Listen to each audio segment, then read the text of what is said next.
สวัสดีค่ะวันนี้นะคะเราก็จะมารีวิวแว่น VR Block นะคะที่ซื้อมาจากในเท่าไหร่คะ Lazada เท่าไหร่คะ159 บาทนะคะน่าจะลองเล่นดูสักนิดหนึ่งนะกล่องนะคะจะเป็นกล่องสีขาวเป็นทั่วหมดเลยคือตอนนี้คือสีขาวเลยเนาะเชื้ออันนี้จะเป็นเห็นว่า VR Block จะเป็นกล่องสีขาวในนี้ก็เป็นสีขาวนะคะแกะทางนี้โอ้โหอยากลองเล่นแล้วอันนี้ไม่ใช่ของเราเองนะของพี่นะตอนนี้ก็มุมมองเปลี่ยนไปเพราะอยู่บ้านพี่ก็จะมีแว่น VR แล้วก็เป็น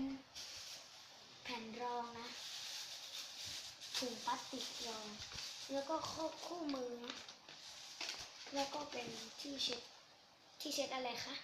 ที่เช็ดหน้าจอที่เช็ดหน้าจอนะถ้ามันเป็นอะไรสักอย่างค่ะส่วนนี้นะคะคือแว่น VR ใส่เดี๋ยวสิยังไม่ได้ใส่จะถอดตรงนี้ออกนะคะแล้วก็ใส่โทรศัพท์โอเคมาดูตอนใส่โทรศัพท์เดี๋ยวใส่โทรศัพท์กันเลยใส่โทรศัพท์เสร็จแล้วนะคะโอ้เอาดีแล้วเดี๋ยวใส่ได้แล้วเราก็เอาใส่โอเคมาเดี๋ยวตากล้องใส่ให้เราก็ใส่โทรศัพท์เรียบร้อยนะคะเมื่อกี้โทรศัพท์ดีดเราก็เลยยัดใส่เลยนะแล้วมาใส่กันเลยความเหมือนจริงno อย่าเปิดno ความรู้สึกเป็นยังไงบ้างครับน่ากลัวเหมือนจริงไม่เอาno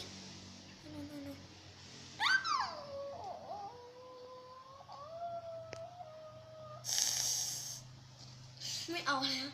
กลัวมากเลยโอเคเดี๋ยวตัดตอนแว่น VR นะคะคือสนุกมากเลยนะชอบมากเลยเดี๋ยวมาเล่นไว้วันหลังมาเล่นเป็น EP ที่2ถ้าไม่ได้เล่นก็ต้องขอไปนะก็สำหรับวันนี้ใครอย่าลืมกดไลค์กดแชร์กดซับสไครบ์บ๊ายบาย